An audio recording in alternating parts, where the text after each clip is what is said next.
2011년 5월 29일 하나님께서 우리에게 주시는 말씀은 창세기 49장 29절에서 50장 14절까지입니다.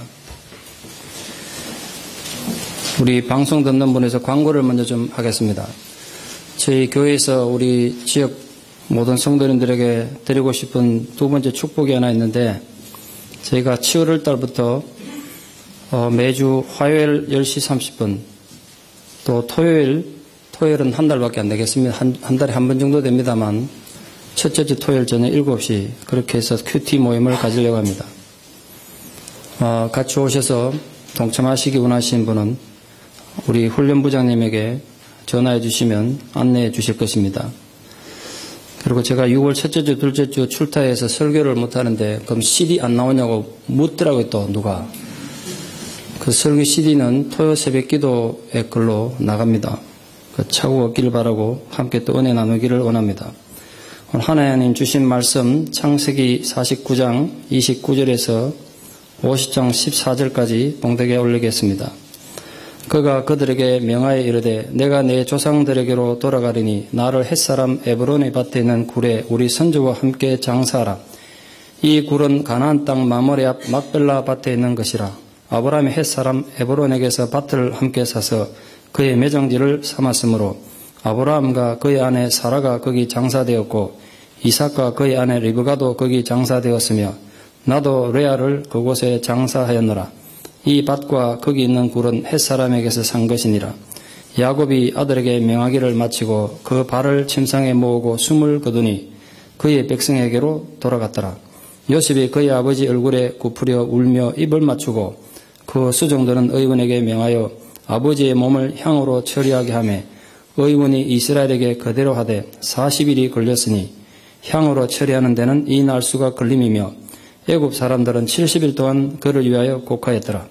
곡하는 기한이 지나매 요셉이 바로의 궁에 말하여 이르되 내가 너에게 은혜를 입었으면 원하건대 바로의 귀에 아뢰기를 우리 아버지가 나로 맹세하게 하여 이르되 내가 죽거든 가나안 땅에 내가 파놓은 묘실에 나를 장사하라 하였나니 나로 올라가서 아버지를 장사하게 하소서.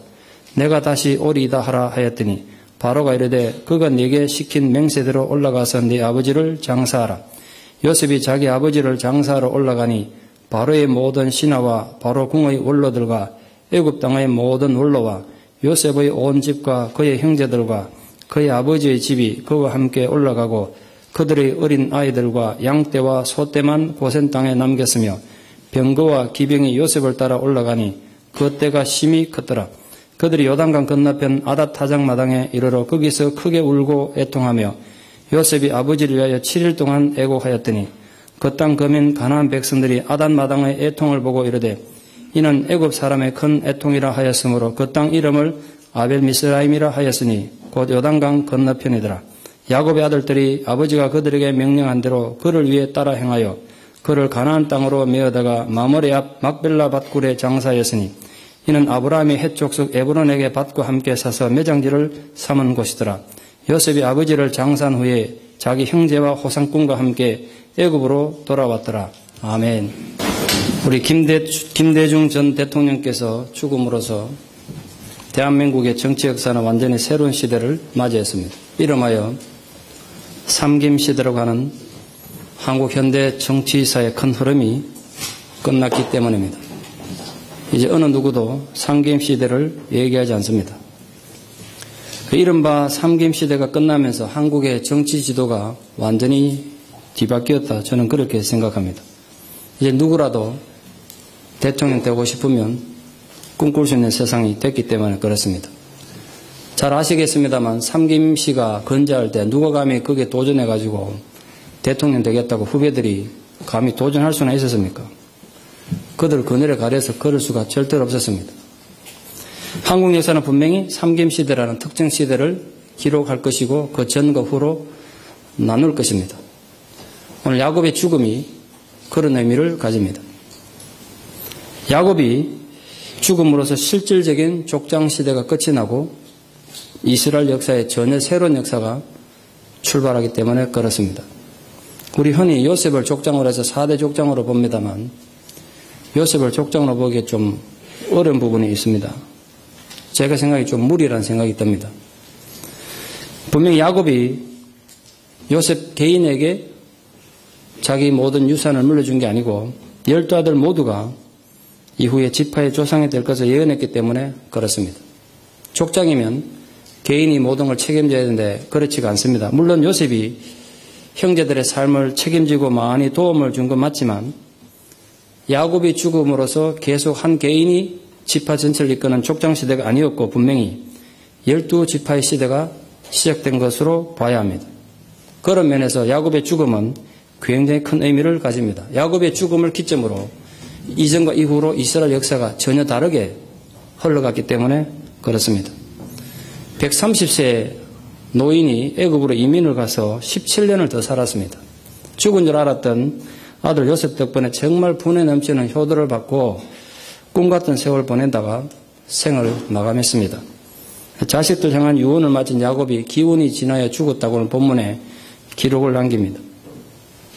아버지 야곱의 임종을 지켜보던 요셉이 아버지 얼굴에 굽으려 울고 입을 맞추고 아버지 눈을 감겼다고 기록에 남았습니다. 네, 그러나 야곱의 죽음은 그저 평범한 한 인간의 죽음이 절대로 아닙니다. 그건 분명히 하나님 언약의 성취였습니다. 야곱이 가나안을 떠날 때 야, 내가 이 나이에 이곳 떠나가지고 어떡하나 두려워서 떠나기를 주저하고 있을 때 하나님께서 그에게 분명히 나타나셔서 이렇게 약속하셨습니다. 내가 너와 함께 애굽으로 내려가겠고 반드시 너를 인도하여 다시 올라올 것이며 네 아들 요셉이 그 손으로 내 눈을 감길 것이다. 하나님 그 약속대로 야곱은 요셉의 품에서 임종을 맞이한 것입니다. 그 자신의 죽음조차도 하나님 언약의 증거가 되었던 야곱은 정말 그 말년이 위대한 믿음의 승리자다. 그렇게 생각이 들었습니다. 오늘 본문에 하면 야곱은 죽기 전에 마지막 유언으로 자신의 시신을 애굽에서 장사 지내지 말고 가나안 땅 막벨라 굴에 자신들의 조상과 함께 장사 지내줄 것을 당부했습니다. 그가 설명하기를 그 굴은 자기 할아버지 할머니 아브라함과 사라 그리고 부모님인 이삭과 리브가 그리고 자신의 아내 레아가 장사된 곳이라고 밝히고 있습니다. 야곱이 죽으면서 애굽에 장사 지내지 말고 가나안 땅 선영에 묻어달라고 한 이유가 뭐겠습니까? 여기 이민 오신 어른분들 모든 자식들이 다 미국 살면 미국 땅 묻히는 게 상식 아닙니까? 지금 야곱은 12아들 전부가 애굽에 삽니다. 그러면 애굽에 묻히는 게 상식입니다. 그런데도 왜 가나안에다가 묻어달라고 그랬겠습니까? 야곱은 적어도 죽으면서 자기 죽음을 통해서 두 가지 정신적인 중요한 유산을 후손들에게 남기고자 한 것 같습니다. 첫째는 후손들로 하여금 이스라엘 민족의 발상지가 아무리 이곳이 살기 좋아도 이 애굽 땅이 아니라 가나안이었음을 기억하게 하고 싶었습니다. 둘째는 약속의 땅 가나안 회복에 대한 하나님의 언약을 후손들에게 분명히 확신시키고 싶었습니다. 야곱 자신의 죽는 순간까지 그 하나님 언약을 굳게 붙들고 죽었다는 걸 자식들에게 보여줌으로써 자기 자식들이 또한 자기와 같이 하나님 언약 붙잡고 살기를 원한 것입니다. 그게 야곱의 마지막 유언이었습니다. 우리 사랑 부모님 여러분, 우리가 뭐 대단한 걸 못 물려주더라도 우리 호흡이 끊어지는 마지막 순간 이런 유언하고 가도록 자꾸 꿈꾸고 훈련하십시오. 내가 예수 믿은 것처럼 너희도 신앙생활 잘하다가 천국에서 만나자. 이 유언은 꼭 하고 가시기를 축원합니다. 돌아가실 때 제가 임종 가는데 이 얘기 안 하면 제가 절대로 가만 안 있겠습니다. 저도 지금 훈련을 많이 해요. 나 죽을 때 너희들이 하나님 앞에 신앙 훈련 잘해서 이후에 천국에서 만나자. 그거 참 아름답지 않습니까? 그걸 남긴 거예요. 내가 아버지가 너에게 아무것도 별거 남긴 거 없지만 이렇게 죽는 순간까지 하나님 약속 붙잡고 죽었다. 그걸 보여주기 위해서 이 땅이 아닌 가나안 땅 아버지 선영에 묻어달라고 한 것입니다. 그런데 여기서 한 가지 꼭 짚고 넘어가야 될 사실이 하나 있습니다. 하나님께서 야곱에게 약속하기를 내가 반드시 너를 인도하여 여기 다시 올라올 거다. 가나안에 다시 올 거라고 그러셨는데 야곱 죽어버렸어요. 자, 제가 묻겠습니다. 하나님께서 야곱에게 한 약속이 성취된 건 맞습니까? 미라돼가지고 올라온 건 맞습니다. 죽어가지고. 그래도 하나님 약속 맞냐 말이에요, 그게. 많은 분들이 이런 식의 의문을 가집니다. 죽어버렸는데 뭐 하나님 약속이 무슨 의미가 있냐. 이에 대해서 우리가 분명히 이해해야 할 것이 있습니다. 우린 신앙인이면서도 이 삶과 죽음의 문제를 자꾸 별개로 생각해요. 그래서 살아있을 때 하나님 약속도 의미가 있고 축복의 의미가 있죠. 죽고 나면 무슨 의미가 있냐. 이런 생각을 많이 하십니다. 이 가운데도 그런 분 계실 거예요. 내 사랑 가족이 죽어버렸는데, 내 자식이 죽어버렸는데 하나님 약속이 무슨 의미가 있느냐.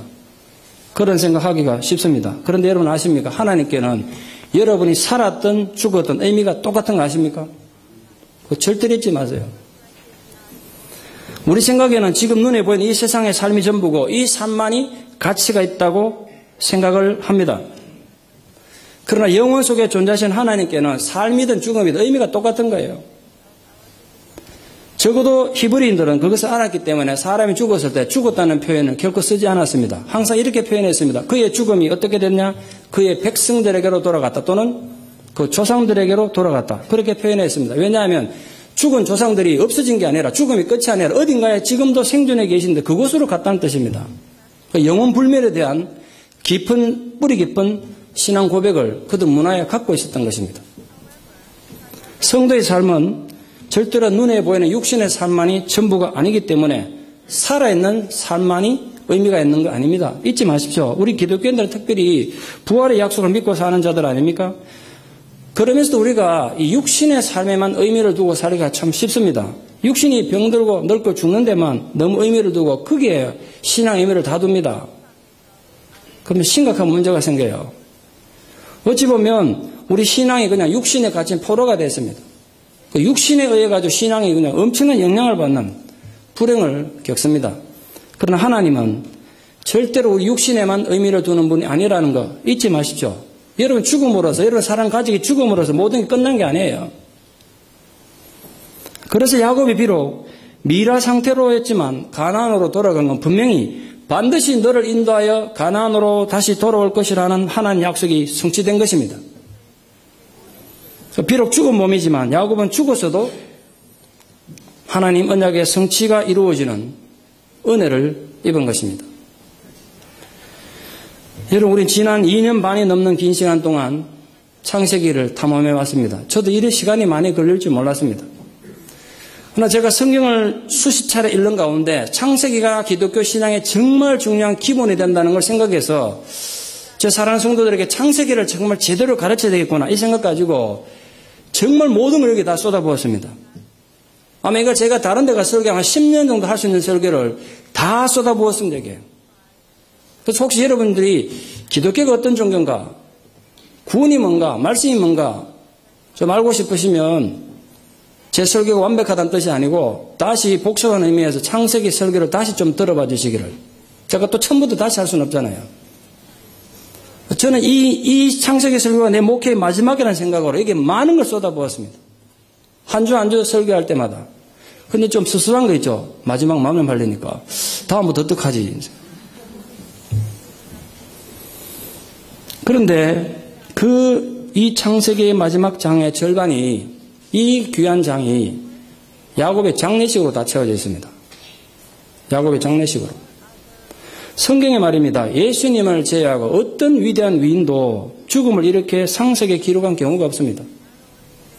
여러분 믿음의 조상이라는 그 위대했던 아브라함의 경우도 딱 한 절에 장례식이 요약되어 있습니다. 어떻게 됐느냐. 창세기 25장 8절에 그의 나이 늙어서 기운이 다하여 죽어 자기 열조에게 돌아갔다. 이게 장례식입니다. 이삭의 경우도 딱 한 절에 이삭이 죽어 자기 열조에게 돌아갔다. 이렇게 되어 있습니다. 이스라엘의 영원한 왕 다윗의 경우는 더 단순하게 기록됐습니다. 다윗의 장례식은요, 반절에 기록돼서 반절에, 열왕기상 2장 10절에 다윗이 그의 조상들과 함께 누워 다윗성에 장사되었다. 이게 다예요. 그에 비해서 야곱의 장례식은요, 시신을 어떻게 처리했나, 이거부터 시작해가지고, 보세요. 장례 방법은 물론이고, 그 조문경 명단까지 다 적어놨죠. 그리고 장지까지 갔다 온 기록 등 아주 자세한 기록이 남았습니다. 성경의 유일한 경우입니다. 왜 야곱의 죽음이 이렇게 자세하게 기록됐겠습니까? 뭐 특별한 이유가 있지 않겠습니까? 파란만장한 삶을 살았던 야곱의 죽음을 기록하면서 창세기는 우리에게 하나님 백성은 결국 약속의 땅에 들어갈 수밖에 없다는 약속을 야곱의 죽음을 통해서 보여주고 있습니다. 그래서 야곱의 죽음은 절대로 그냥 죽음이 아니라 약속의 땅에 들어간 것이었습니다. 잊지 마십시오. 따라서 죽음 속에서도, 야곱은 그 죽음 속에서도 새로운 삶의 소망이 살아 움직이고 있는 것을 보여준 겁니다. 여러분, 성도의 죽음은요, 그냥 절대로 험한 인생의 끝이 아닙니다. 잊지 마세요. 분명한 새로운 시작이고 새로운 약속이 우리 사랑 가족들의 죽음 속에 있습니다. 시편 116편 15절에 이런 말씀이 있습니다. 경건한 자들의 죽음은 여호와께서 보시기에 귀중한 것이로다. 여러분 사랑하는 자녀들이 어릴 때 일찍 죽었습니까? 여러분 사랑하는 가족들이 투병 가운데 죽었습니까? 여러분 보기에는 상실이고 아픔이고 절망일지 몰라도 하나님 눈에는 그 귀중한 것이라는 거예요. 험하게 죽는 죽음이 없다는 거 잊지 마십시오. 그걸 야곱이 우리에게 보여주는 것입니다. 야곱의 죽음도, 오늘 우리 사랑하는 사람들의 죽음도 하나님 보시기에는 전부 귀중한 것이라는 위로와 약속이 이 창세기의 마지막 장을 장식하고 있다는 거 잊지 마십시오. 그런데 제가 어릴 때부터 이 야곱의 장례식을 읽으면서 한 가지 마음에 아주 걸리는 게 있었습니다. 야곱의 장례식이 너무 화려해요. 너무 사치스러워. 여러분 그런 생각 안 듭니까? 좀 부담스러울 정도로 사치스럽습니다. 평소에 겸손한 요셉의 삶과는 너무 어울리지 않습니다. 왜 요셉은 야곱의 장례식을 그렇게 화려하게 치렀을까요? 자신이 애굽의 총리 대신이라는 걸 그렇게 드러내고 싶었겠습니까? 내가 이렇게 총리 대신이니까 아버지 장례식을 이렇게 성당에 치렀다는 걸 보여주고 싶어 그랬겠습니까? 저는 한때 그래 생각했습니다. 아들이 이렇게 출세했으니까 그에 걸맞는 아버지 장례식이 화려한 거 뭐 당연한 거 아니겠는가 이런 생각을 했는데 그게 아니에요. 중요한 의미가 있습니다. 야곱의 죽음은 결코 단순한 한 개인의 죽음이 아닙니다. 야곱의 죽음을 통해서 족장시대가 끝나고 하나님 역사에 전혀 새로운 역사가 시작된다는 대선언이 이 야곱의 장례식 속에 있는 것입니다. 야곱 때까지 하나님께서는 항상 개인의 삶을 통해서 만나주시고 나타나셨습니다. 그러나 야곱의 죽음을 기점으로 이후에 하나님께서는 항상 개인의 삶이 아니라 이스라엘이라는 민족 공동체를 향한 하나님 뜻이 항상 중요하게 등장합니다. 물론 선지자들에게 하나님 개인으로 나타났지만 그것도 선지자 개인에게 준 게 아니라 항상 민족 공동체에게 주셨습니다. 그러니까 한 시대를 마감하는 분명한 선을 끊는 입장에서 화려한 장례식이 등장한 것 같습니다. 야곱의 삶이 뭐 아브라함이나 이삭이나 다윗보다 위대해서가 아니에요. 여기까지가 족장시대다. 그 화려한 것뿐만 아니라 그토록 상세하게 장례식을 기록한 이유가 바로 이 한 시대를 마감하고 새로운 시대를 여는 전주국 같은 의미가 야곱의 장례식 속에 있었던 것입니다. 그렇다면 오늘 창세기를 이제 마지막 결론을 내리면서 야곱으로 인해서 족장시대가 끝났다고 그러는데 그럼 족장시대가 도대체 어떤 시대냐? 복습을 좀 하겠습니다. 이 짧은 시간에 2년 반을 복습을 좀 하려고 합니다. 제가 여러분에게 물으면 제가 나쁜 사람이 되니까 제가 정리하기로 했습니다. 거기에 대한 정의가 있어야 돼요. 여러분 누가 물으면 족장시대 자꾸 성경에 그러고 목사에 그러는 족장시대가 뭐냐 물으면 대답하실 수 있으셔야 돼요. 그래서 제가 또 친절하게 이렇게 마지막 요약을 해드리지 않습니까? 적어도 3가지 정도로 성경은 족장시대를 우리에게 설명하고 있습니다. 대개 이 정도 하면 이제 필기를 준비합디다만 어떤 사람들은 첫째로 족장시대는요 아무것도 보장된 것이 없는 이방 땅에서 하나님의 말씀 하나만 붙들고도 위대한 삶을 살았던 시대입니다. 아무것도 없는 상황에서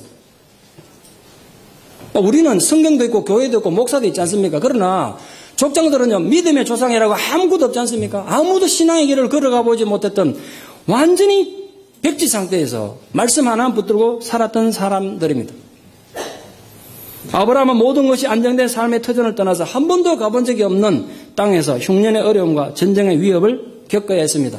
그 아들 이삭은 어렵게 판 우물을 빼앗기기를 여러 번이었지 않습니까? 게다가 아버지처럼 아내 빼앗기는 수치를 당해야 했습니다. 야곱 또한 고향을 떠나서 광야의 삶을 살아야 했던 고통을 겪었습니다. 20년 긴 세월 지난 뒤에 고향으로 돌아가기 위해서는 또 목숨을 건 탈출을 감행해야 했고 남의 땅에 가가지고 정말 외동딸 그 얼마나 귀엽고 사랑스럽게 했어요. 그 외동딸이 강간당하는 수치를 겪어야 했습니다. 그 결과 자기 자식들이 엄청난 악행을 저지른 걸 지켜봐야 됐고 결국은 극심한 가뭄 끝에 터잡고 살던 땅 떠나가지고 또 말년에 애굽으로 이민을 가야 했습니다. 그런데 아십니까? 그런 모든 굴곡진 인생 속에서도 그들 모두가 살아남았습니다. 이 얘기예요. 지금 이 얘기를 누가 누구에게 하고 있습니까? 제가 자주 이 얘기 아마 창세기 강의에서 한 10번은 더 한 것 같은데요. 창세기 1을 공부하시면서 읽으시면서 아브라함 얘기, 이삭 얘기를 그들 얘기로만 읽으시면 안 되고 지금 이 얘기를 누가 누구에게 어떤 상황에서 하고 있는가 항상 기억하셔야 돼요. 지금 모세가 출애굽해가지고 방향도 목적도 없는 삶의 의미도 모르는 출애굽한 이스라엘 백성들을 광야에서 얘기하고 있는 거야. 우리들의 조상 아브라함, 이삭, 야곱 이렇게 살았다. 그러니까 우리 또한 어떻게 살 것인가 이걸 생각하라는 거예요. 아무런 희망이 보이지 않는 절망의 터널 속에서 우리 조상들을 살아남았다. 어떻게? 요즘 표현으로 하면 학벌이나 뭐 돈이나 권력으로 살아남은 것이 아니라 오로지 하나님 약속 하나만 붙들고도 놀라운 믿음의 연주를 해냈다. 이 얘기를 좀 하고 있는 것입니다. 그들의 삶 자체가 믿음의 증거였습니다. 다시 말해서 족장시대란 삶이 곧 믿음이었던 시대입니다. 우리가 정말 회복해야 될 믿음의 정신 바로 이것입니다. 옛날에는요, 예수 믿는 사람 그러면 진짜 믿는 사람이었어요. 세상에 다 믿어줬다 그랬지 않습니까? 저희 동네만 해도 제가 교회를 다니는데 외상 좀 주십시오. 그럼 다 믿고 줬습니다. 지금은 제가 교회 다니는데 외상 좀 주십시오. 그럼 뒷얘기는 상상에 맡깁니다. 안 그래도 욕먹는데 소금 뿌리고 난리 날 겁니다. 옛날에는 그랬었어요. 예수 믿는다는 자체가 세상에 엄청난 신뢰를 줬어요. 난생 처음 보는 사람도 내가 교회 목사인데 교회 집사인데 내가 지금 돈이 없다. 물건을 좀 달라고 하면 좋단 말이에요. 우리가.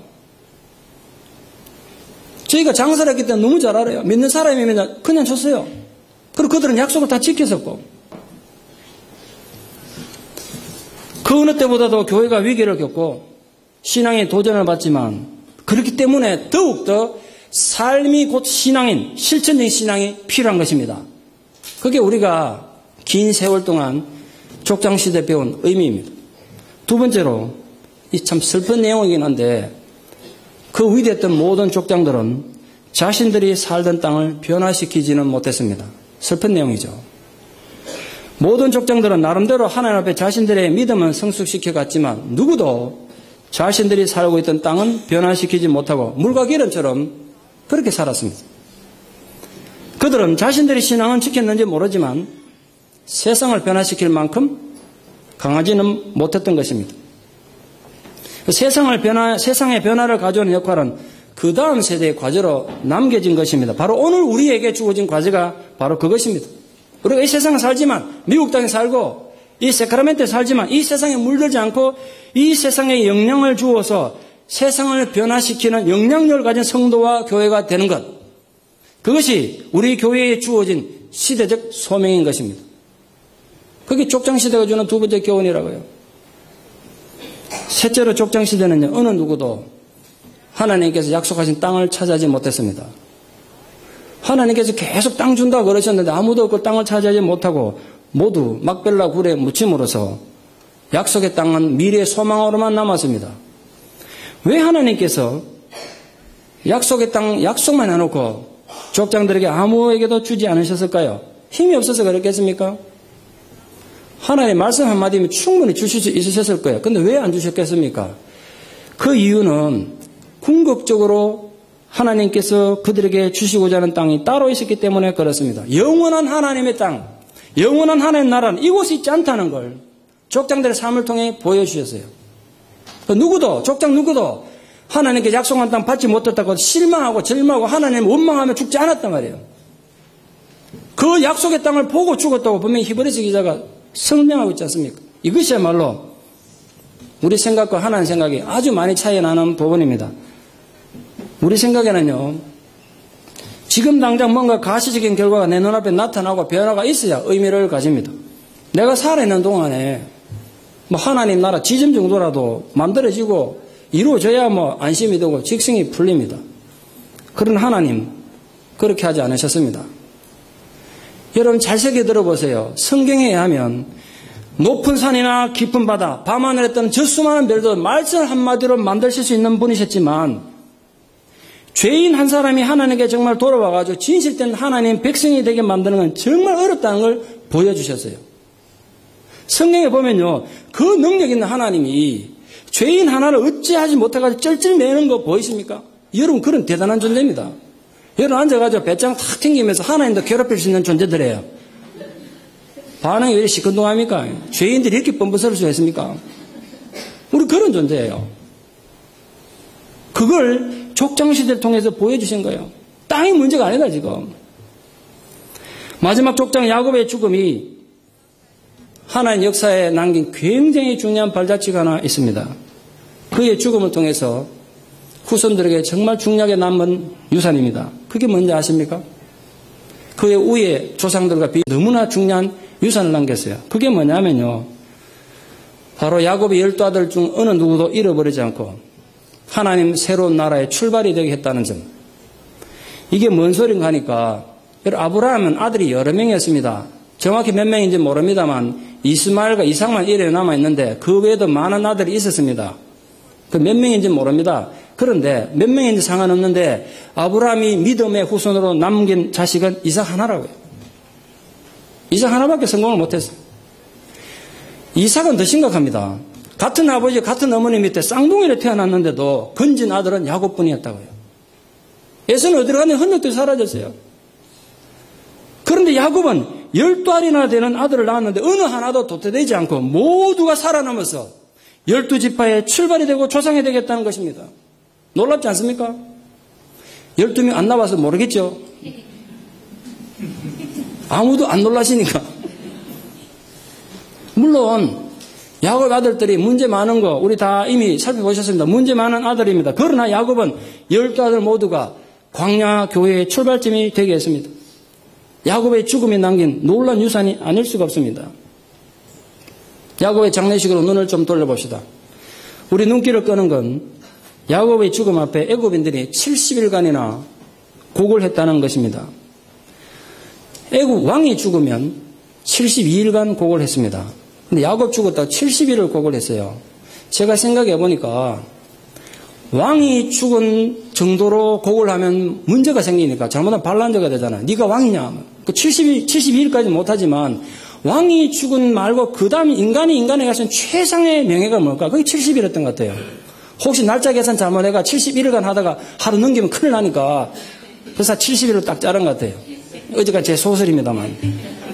왜 애굽의 왕이 죽었을 때 72일간 곡했는데 야곱하고 애굽하고 아무 관계 없는데 그 사람 죽어도 70일을 곡해? 그건 있을 수 없는 일이죠. 그만큼 이 야곱의 죽음이 왕의 죽음에 버금가는 그런 영광을 받은 겁니다.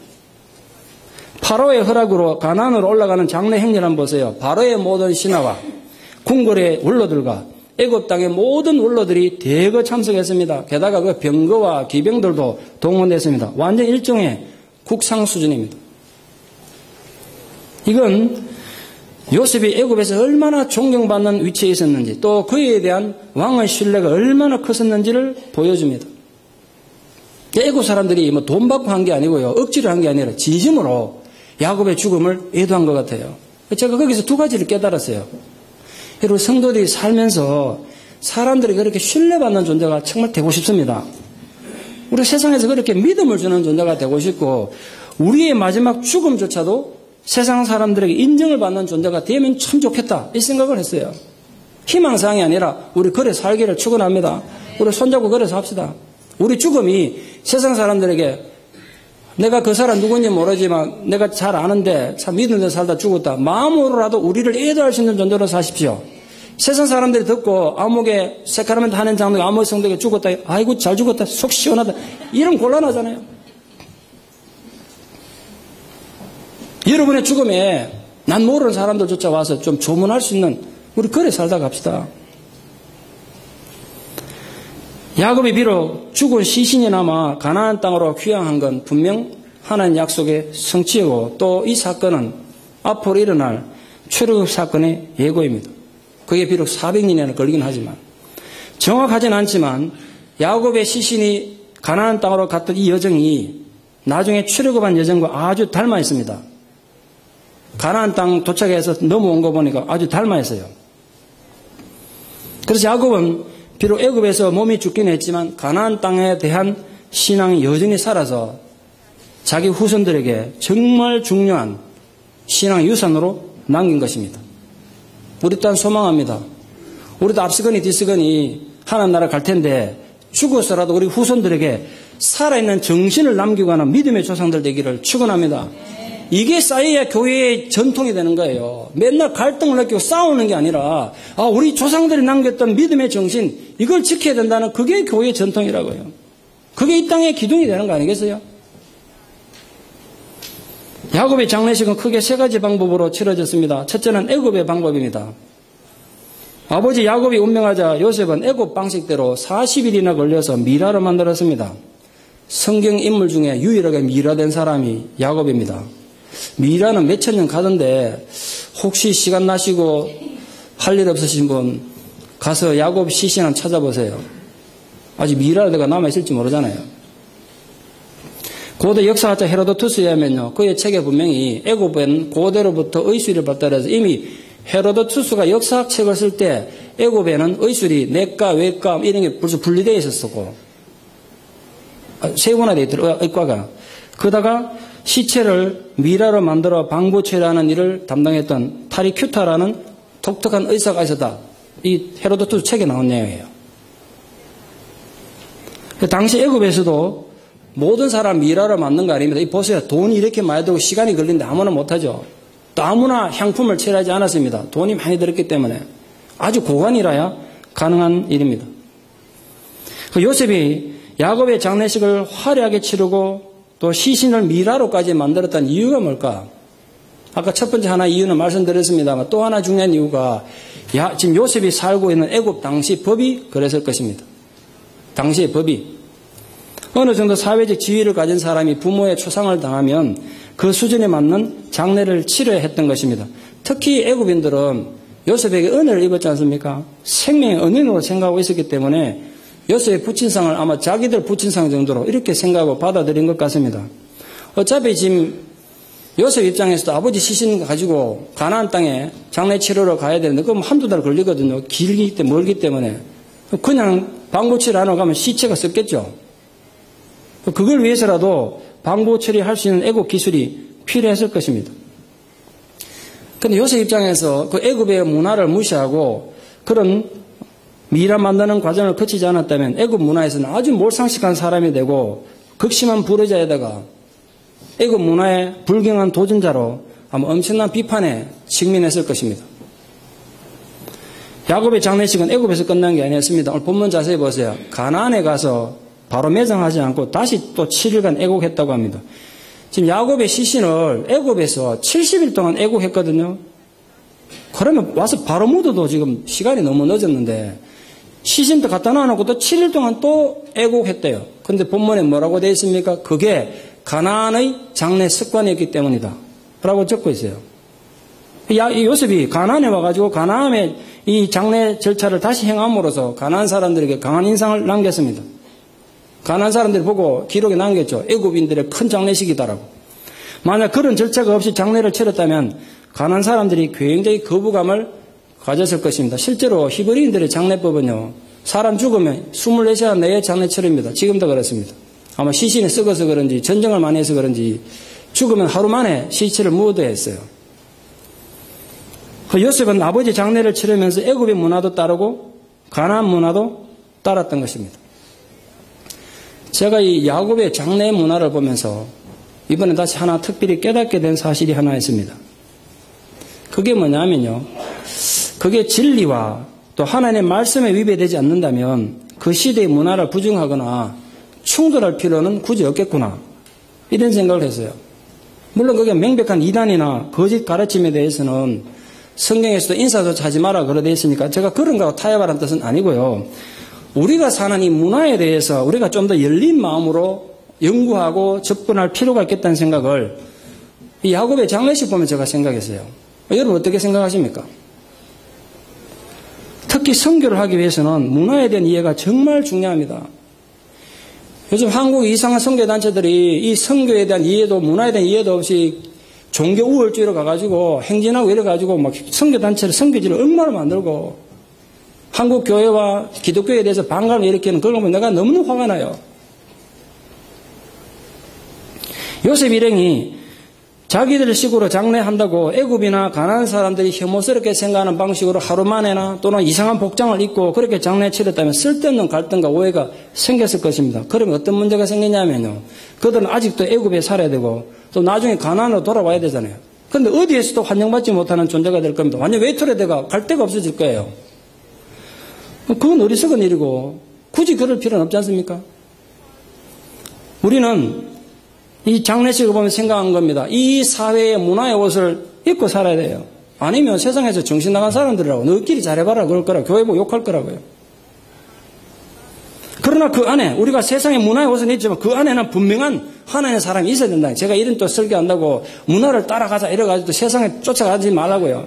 오늘 또 아침에 구주를 섬겼다고 또 오후에 맥주를 섬기고 이런 그런 뜻이 아니라고요. 제가. 또 그런 분도 있을까 봐 내가 겁이 나서 그럽니다. 요셉이 치른 장례식은 분명히 애굽의 방식도 있었고 가나안의 방식도 있었지만 아버지를 묻은 곳은 애굽식의 피라미드도 아니고 가나안식의 제단이 아니라 막벨라 굴이었습니다. 그게 히브리식이에요. 그게 조상들의 방법이었다고요. 세 가지 방법 다 동원된 거잖아요. 아마 애굽 사람들이나 가나안 사람들은 엄청난 장례 행렬에 비해서 초라한 동굴에 시신을 묻는 거 보고 아마 충격받았을지 모르겠습니다. 애굽인들이 따라간 신하들은 하다못해 조그만 피라미드라도 만들어서 아버지 시신을 넣어야지 그냥 동굴에 집어넣는 게 뭐냐. 가나안 사람들도 그랬겠죠. 엄청난 제단에도 갖다 묻어야 되는데 그냥 동굴에 갖다 묻는 거 보고 충격받았겠죠. 신앙인은 그 중심에 하나님을 향한 분명한 신앙 고백이 있으면요. 환경을 초월할 수 있다. 저 그래 믿습니다. 우리도 마찬가지예요. 특히 우리 이민자로 이 미국 땅 사람들이 더욱 그렇습니다. 자주 말씀을 드렸습니다만 미국식, 한국식 문화가 중요한 거 아닙니다. 그 어느 것도 성경적인 문화가 아니잖아요. 여러분 미국식 문화는 성경적입니까? 아니라고요. 한국식은요. 그것도 성경적이 아는 건 더더욱 그렇죠. 그런데 우리가 이 땅에 살면서 깡그리 이 땅의 문화를 무시한 채 그렇게 복음을 전할 수는 없습니다. 특히 제가 제발 부탁하는데요. 제가 제일 마음에 부담이 되는 게 사람들 툭하면 자기 편을 이용해 가지고 한국식, 미국식을 이용하는 건 신앙인으로 좀 비겁하다 생각합니다. 한국식이면 끝까지 한국식으로 밀고 나가든지 미국식이면 끝까지 미국식으로 하든지 그 중간에 왔다 갔다 하지 마세요 제발. 저도 헷갈려요. 뭐. 이 사람이 옛날에는 한국식 그랬는데 오늘 또 미국식 목사님 여기 미국입니다. 이러면 제가 헷갈린다고요. 여러분과 제가 추구해야 될 거는 미국식도 한국식도 아니고 성경이다 성경. 말씀을 따라야지. 신앙은 문화보다 높은 위치에서 그 문화에 영향을 줄 수 있어야 됩니다. 그러려면 우리가 배워야 되고 자주 드린 것처럼 말씀의 그릇을 키워야 돼요. 요셉은 장례가 끝나자 약속한 대로 애굽으로 돌아갔습니다. 힘겹게 약속의 땅까지 왔는데 왜 또 애굽으로 돌아갔냐고 칼빈은 이거 가지고 또 비판을 했습니다. 칼빈이 비판하기를 요셉이 애굽에 너무 일을 많이 벌려놔가지고 애굽으로 돌아갔다고 그렇게 비판하던데 저는 좀 다르게 생각합니다. 지금 야곱의 죽음은 족장시대가 막을 내렸다는 뜻이지 애굽에 살고 있는 이스라엘 백성들이 가나안으로 돌아가야 될 때라는 건 아니지 않습니까? 신호가 아니라고요. 그러니까 하나님 뜻을 함부로 왜곡하는 건 문제라고 생각이 됩니다. 그들은 아직도 애굽 땅에 살면서 하나님 때를 기다려야 됐어요. 얼마인지 모르지만 그들이 400년이나 기다려야 될 건 아무도 몰랐겠지만 적어도 앞으로 400년을 기다려야 했습니다. 왜 기다려야 했습니까? 그들 그 애굽 땅에서 하나님의 새로운 시대와 새로운 역사를 위해서 훈련받기 위해서 기다려야 했어요.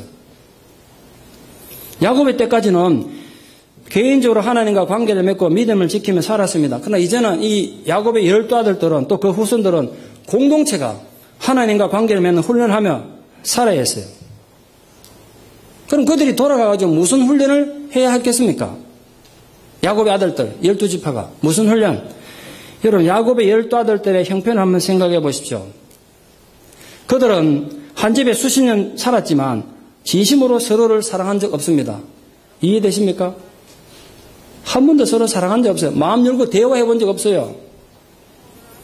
그들이 비록 아버지 유언으로 이스라엘 12지파 조상이 되긴 했지만 그들 사이에는 음행과 살인과 시기와 질투와 인신매매와 온갖 더러운 일들이 그 다 들어있는 존재들 아닙니까? 그래서 이제부터 그들은 죽은 아버지와 조상을 그리워할 것이 아니라 남겨진 애굽 땅에서 새로운 훈련을 해야 했습니다. 하나님께서 그들을 가나안 땅에서 굳이 애굽으로 인도하신 이유가 뭐겠습니까? 단지 가뭄 때문에 먹고 살기 힘들었을 거 아닙니다. 옹졸하게 형제끼리 물어뜯고 싸우던 그들을 하나님 나라로 세우기 위해서 가나안 땅에서 애굽으로 데려온 것입니다.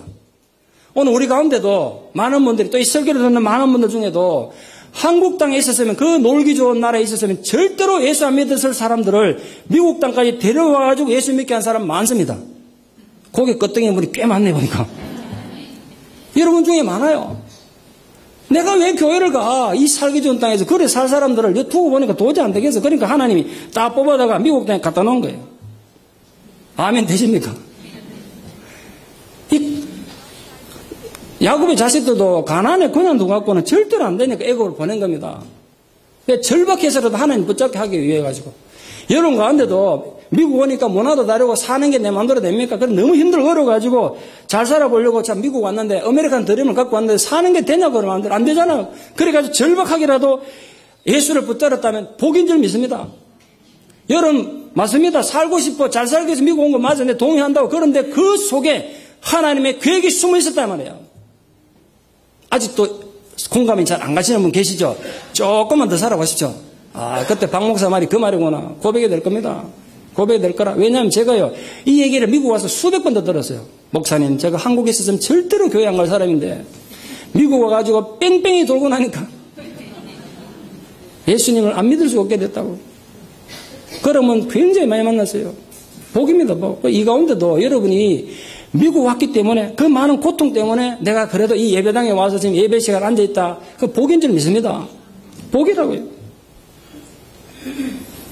이제 하나님께서 이스라엘 백성들도 더 이상 한 개인이나 한 가문이 아니라 하나의 새로운 민족으로 기틀을 세우기 위해서 애굽에 와가지고 훈련을 시킨 겁니다. 그들은 하나님의 뜻에 대해서 배우고 알아가야 됐어요. 그들은 제대로 된 하나님 백성이 되어서 자기들끼리 잘 살고 행복하게 위해서가 아니라 다른 민족에게도 선한 영향을 주기 위해서입니다. 그게 출애굽기의 목적으로 기록되어 있어요. 내가 너희들 부른 목적은 너희들만을 위해서가 아니라 다른 민족을 위해서다. 분명히 그렇게 되어 있어요. 그게 야곱의 한 가문을 이스라엘이라는 한 민족으로 세우신 하나님의 목적입니다. 야곱이라는 거대한 지도자의 장례를 마치고 애굽에 돌아온 야곱의 12아들들에게 남겨진 중요한 숙제가 하나 있습니다. 과제가 하나 있었어요. 어떻게 하나님 12지파의 조상들이 될 것인가? 어떻게 아버지 유지를 받들어서 뜻이 하늘에서 이루어진 것처럼 땅에서도 이루어지는 하나님의 나라를 세울 것인가? 그러한 시대적 소명을 완수하기 위해서 이 12아들에게 남겨진 마지막 숙제가 있었다고요. 그게 뭐냐? 용서의 문제입니다. 잊지 마십시오. 창세기가 태초에 하나님의 천지를 창조하시니라 이걸로 시작했지만 마지막 50장에 오면 두 사람의 죽음을 다루면서 용서의 문제를 다루고 있습니다. 그게 창세기 결론입니다. 어떻게 서로를 진심으로 용서하고 사랑할 것인가가 그들에게 남겨진 큰 숙제였습니다. 그게 창세기의 마지막 숙제고 마지막 주제예요. 그걸 풀지 않으면요, 그 문제가 해결되지 않으면 그들은 하나님 집과 하나님 나라, 하나님 교회가 절대로 될 수 없었다고요. 야곱 아들들에게는 그들만이 해결해야 될 숙제와 해답이 분명히 있었습니다. 마찬가지로 우리는 우리의 과제를 풀어야 되고 우리의 해답을 찾아야 되는 의무가 있습니다. 오늘 우리에게 남은 과제가 무엇이겠습니까? 우리는 이민교회니까 이민교회의 특성을 이해해야 하고 이민교회로서의 비전을 찾아야 되고 이민교회로서의 해답을 찾아야 합니다. 전 한국에서 목회했으면요, 절대로 꿈도 꿔보지 못했을 것들을 너무 많이 경험해서 정말 행운으로 생각합니다.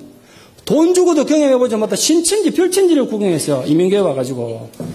미국에 있는, 한국에 있는 목사는 좀 불쌍했으니까 이런 별천지가 있는 구경도 못하고 죽을 거 아니야. 저도 그래 살다 죽었을 텐데. 어쨌든 하나님은으로 태평양 건너와가지고 진짜 별천지를 돈도 안 내고 공짜로 구경했으니 은혜죠, 뭐. 은혜라. 우리에게 문제가 있다고요.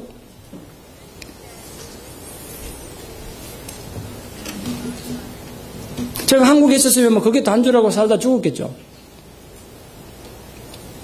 여러분, 지금처럼 교회가 사회의 지탄의 대상이 되고 세상은 그 어느 때보다도 불안정하고 미국도 진짜 난리네요. 보니까 해오리 바로 한번 보니까 100명씩 200명씩 죽어나가고 난리도 아닙니다.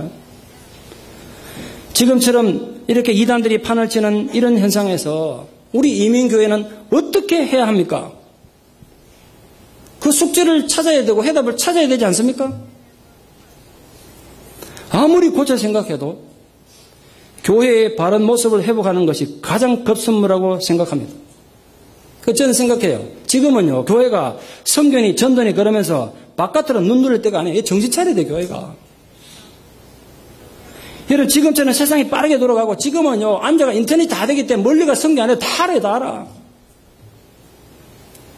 전 세계적으로 교회가 이렇게 공격을 받고 성교가 반감을 일으키는 상황에서 교회의 본질을 회복하는 것이 무엇보다도 중요합니다. 안 그렇습니까?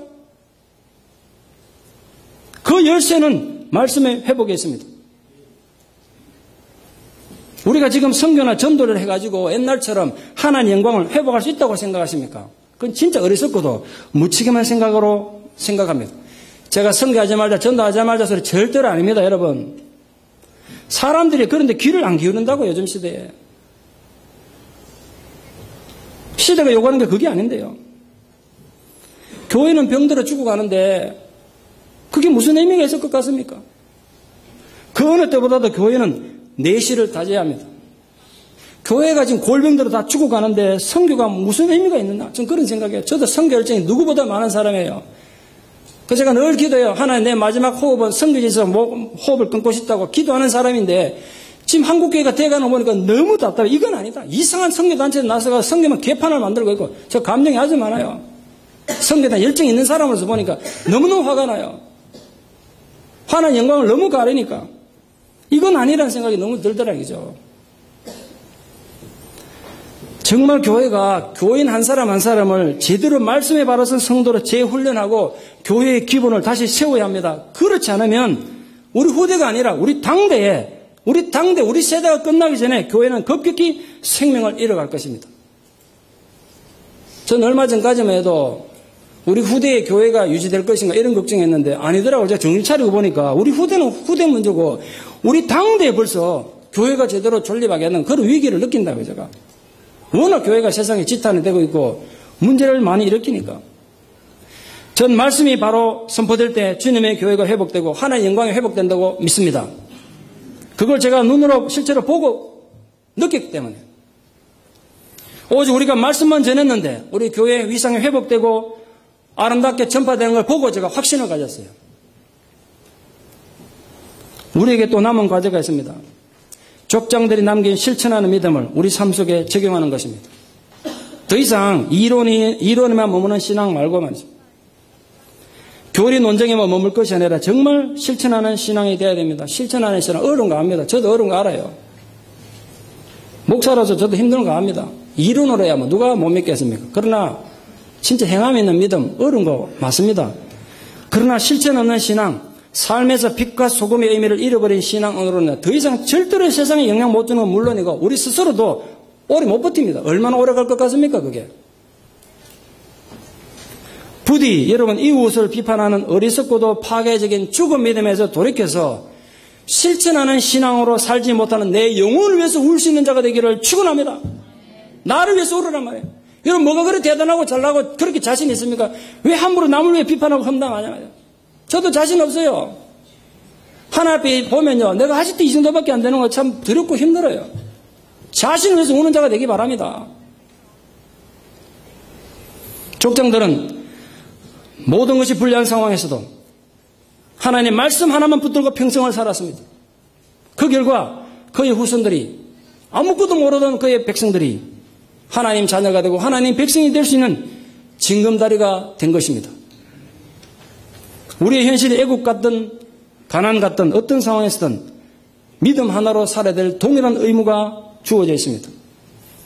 여러분, 제가 정말 주님의 이름으로 선포합니다. 상황이 아무리 불리해도 하나님 말씀만 붙든다면 하나님 백성은 결단코 망하지 않음을 믿습니다. 그럼 믿으십시오. 힘들고 어려우시죠, 여러분? 얼마나 어렵습니까? 그러나 말씀 하나 붙잡고 살아보자고요.